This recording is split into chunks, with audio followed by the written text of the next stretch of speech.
الصلاة خير من النوم۔ بسم اللہ الرحمن الرحیم۔ تمام تعریفیں اللہ کے لیے ہے، وہی نیک لوگوں کا ولی ہے۔ میں گواہی دیتا ہوں کہ اللہ کے سوا کوئی بھی معبود برحق نہیں، وہ اکیلا ہے، اس کا کوئی شریک نہیں۔ اور میں یہ بھی گواہی دیتا ہوں کہ ہمارے نبی محمد صلی اللہ علیہ وآلہ وسلم اللہ کے بندے اور اس کے رسول ہیں۔ یا اللہ ان پر، ان کی آل اور تمام صحابہ کرام پر رحمتیں، سلامتی اور برکتیں نازل فرما۔ السلام علیکم پیارے دوستو، میری پیاری بہنوں اور پیارے بھائیوں۔ پیارے دوستو، سفید بالوں کو اکثر لوگ پسند نہیں کرتے اور سفید بالوں کو چھپانے کی کوشش کی جاتی ہے۔ سفید بالوں پر کلر کیا جاتا ہے یا پھر سفید بالوں کو اکھاڑ دیا جاتا ہے۔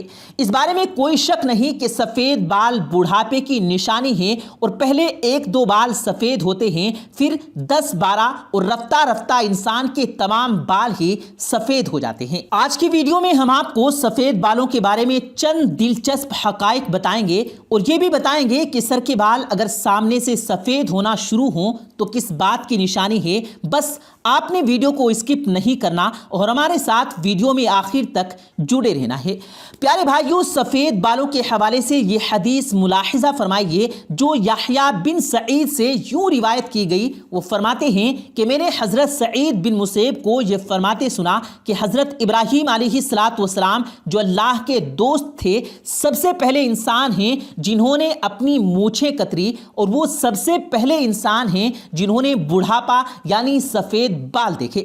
چنانچہ انہوں نے جب سب سے پہلے اپنے بالوں میں سفیدی کو دیکھا تو عرض کی، اے میرے پروردگار، یہ کیا ہے؟ پروردگار کا جواب آیا کہ ابراہیم، یہ وقار ہے، یعنی یہ اس بڑھاپے کی نشانی ہے جو علم و دانش میں اضافے کا باعث اور عزت و وقار کا ذریعہ ہے، اور اس کی وجہ سے لہو لعب کی مشغولیت اور گناہوں کے ارتکاب سے باز رہتا ہے۔ حضرت ابراہیم علیہ السلام نے عرض کیا کہ پروردگار، یہ تو تیری بڑی فضیلت ہے، لہٰذا میرے وقار میں اضافہ فرما۔ رسول اللہ صلی اللہ علیہ وآلہ وسلم نے فرمایا، جو شخص اسلام کی حالت میں یعنی حالت ایمان میں بڑھاپے کو پہنچا تو یہ بڑھاپا اس کے لیے قیامت کے دن نور ہوگا۔ ایک شخص نے عرض کیا کہ چند لوگ ان سفید بالوں کو اکھاڑ دیتے ہیں۔ آپ صلی اللہ علیہ وآلہ وسلم نے فرمایا کہ جس کا دل چاہتا ہے اپنے نور کو اکھاڑ دے۔ حضرت جابر رضی اللہ تعالیٰ عنہ فرماتے ہیں کہ نبی کریم صلی اللہ علیہ وآلہ وسلم نے ارشاد فرمایا کہ میرے دوست جبرائیل علیہ السلام ابھی میرے پاس سے گئے ہیں۔ وہ کہتے ہیں کہ قسم ہے اس ذات کی جس نے آپ کو حق کے ساتھ بھیجا ہے، اللہ تبارک و تعالیٰ کے بندوں میں سے ایک بندے نے 500 سال تک ایک پہاڑ کی چوٹی پر عبادت کی۔ یہ پہاڑ سمندر کے بیچ میں 30 مربع میل ہے، اس کے چاروں طرف سینکڑوں میل کا سمندر ہے۔ اللہ تبارک و تعالیٰ نے اس کی عبادت گزار کے لیے اس پہاڑ میں میٹھے پانی کا چشمہ جاری کر دیا جس کی دھار انگلی کے برابر موٹی ہے، اور ایک طرف انار کو اس پہاڑ کی جڑوں میں لگا دیا گیا جس میں ہر دن ایک انار تیار ہوتا ہے۔ وہ اس پہاڑ سے اتر کر وضو کرتا ہے اور اس انار کو کھا کر پھر خدا کی عبادت میں مشغول ہو جاتا ہے۔ جب اس عابد کی وفات کا وقت قریب آیا تو اس نے عرض کیا، اے اللہ، میری روح سجدے کی حالت میں قبض ہو اور میرے جسم کو محفوظ رکھا جائے اور مجھے قیامت میں سجدے کی حالت میں اٹھایا جائے۔ اللہ تعالیٰ نے اس کے ساتھ ایسا ہی کیا، چنانچہ ہم آسمان سے اترتے چڑھتے اس کو اسی حالت میں دیکھتے۔ قیامت کے دن اللہ تعالیٰ کے سامنے یہ بندہ حاضر کیا جائے گا جو حق تعالیٰ شانہ ارشاد فرمائیں گے، میرے بندے میری رحمت سے جنت میں داخل ہو جا۔ یہ عرض کرے گا، یا الہی، میرے عمل کی وجہ سے جنت کیوں نہیں؟ 2 دفعہ ایسا ہی ہوگا۔ اللہ تبارک و تعالیٰ فرمائے گا، میری رحمت سے جنت میں داخل ہو جا، اور یہ عمل کا نام لے گا۔ اسی وقت اللہ تعالیٰ فرمائے گا کہ جو نعمتیں میں نے اس کو دی ہیں اور جو اس نے کیا اس کا حساب ہوگا، اور صرف آنکھ کی نعمت ہی کے بدلے 500 سال کی عبادت ختم ہو جائے گی اور باقی جسم پر جو احسانات ہیں وہ فاضل اور زائد ہوں گے۔ ارشاد خداوندی ہوگا کہ میرے اس بندے کو آگ میں داخل کر دو، بس دوزخ کی طرف اس کو کھینچا جائے گا۔ یہ کہے گا اے رب مجھ کو اپنی رحمت سے جنت میں داخل کر دیجیے گا، تو ارشاد ہوگا اس کو لوٹا لاؤ، چنانچہ یہ حاضر کیا جائے گا۔ اللہ تبارک و تعالیٰ فرمائے گا اے میرے بندے تجھے کس نے پیدا کیا؟ یہ عرض کرے گا آپ نے پیدا کیا۔ پھر ارشاد ہوگا 500 سال تک عبادت کرنے کی طاقت کس نے دی؟ یہ کہے گا یا رب آپ نے دی۔ اللہ تعالیٰ فرمائے گا کہ پانی کے موجوں کے درمیان پہاڑ پر تجھ کو کس نے پہنچایا؟ اور کھارے پانی میں میٹھے پانی کا چشمہ تیرے لیے کس نے نکالا؟ اور انار کا درخت جو ایک سال میں ایک بار پھل لاتا ہے، رات دن میں اس کو ایک پھل دینے والا کس نے بنایا؟ اور تو نے جب عرض کی کہ میری جان سجدے کی حالت میں نکلے تو میں نے تیری یہ بات بھی پوری کر دی۔ یہ عرض کرے گا اے رب تو نے سبھی کچھ کیا۔ ارشاد خداوندی ہوگا یہ میری رحمت ہے اور میں اپنی رحمت سے تمہیں جنت میں داخل کرتا ہوں۔ حضرت جبرائیل علیہ السلام نے مجھ سے کہا اے محمد صلی اللہ علیہ وسلم تمام چیزیں اللہ کی رحمت ہیں۔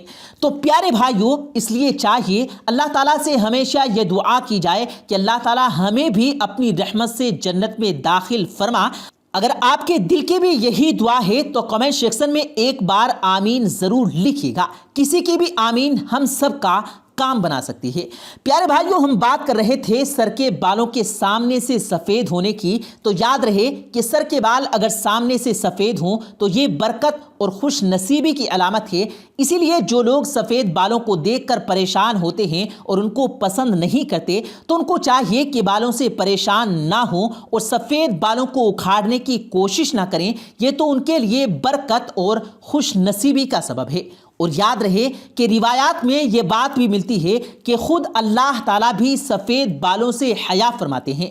اس لیے امید ہے کہ بروز قیامت سفید بالوں والوں کے ساتھ اللہ تبارک و تعالیٰ رحمت اور فضل کا معاملہ فرمائے گا۔ اور جہاں تک بات ہے سفید بالوں کو اکھیڑنے کی، تو اس حوالے سے حضرت ابو ہریرہ رضی اللہ تعالیٰ عنہ سے روایت ہے کہ رسول کریم صلی اللہ علیہ وآلہ وسلم نے فرمایا سفید بالوں کو نہ اکھاڑو کیونکہ وہ قیامت کے دن نور ہوگا، اور جس شخص کے بال اسلام میں سفید ہو گئے اس کے لیے اس کے عوض ایک نیکی لکھی جائے گی، ایک گناہ مٹا دیا جائے گا اور ایک درجہ بلند کیا جائے گا۔ اسی طرح حضرت عثمان غنی رضی اللہ تعالی عنہ سے روایت ہے کہ رسول کریم صلی اللہ علیہ وآلہ وسلم نے فرمایا اللہ تبارک و تعالی فرماتا ہے کہ جب میرے بندے کی عمر 40 سال کی ہو جاتی ہے تو اس کو 3 قسم کے امراض سے محفوظ کر دیتا ہوں: جنون یعنی دیوانگی، جزام یعنی کوڑھ، اور برس سے محفوظ کر دیتا ہوں۔ اور جب میرے بندے کی عمر 50 برس کی ہو جاتی ہے تو اس سے حساب یسیر یعنی آسان کر دوں گا۔ مطلب یہ کہ 50 سال والے سے قیامت میں آسان اور سہل حساب ہوگا۔